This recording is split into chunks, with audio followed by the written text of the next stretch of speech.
This is the kit that AIA provides. This is a standard solid surface repair kit. Make sure the pieces fit together. Now, push both plungers so that the supplied epoxy comes out equally into a small Dixie cup. Now mix the epoxy in the cup thoroughly.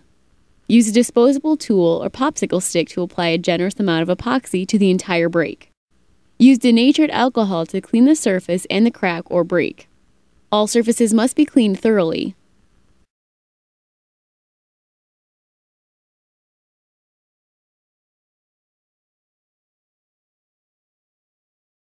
Now, push both pieces together tightly and then clamp.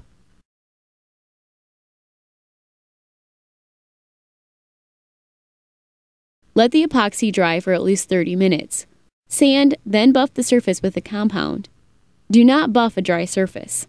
Buff until you have the desired effect.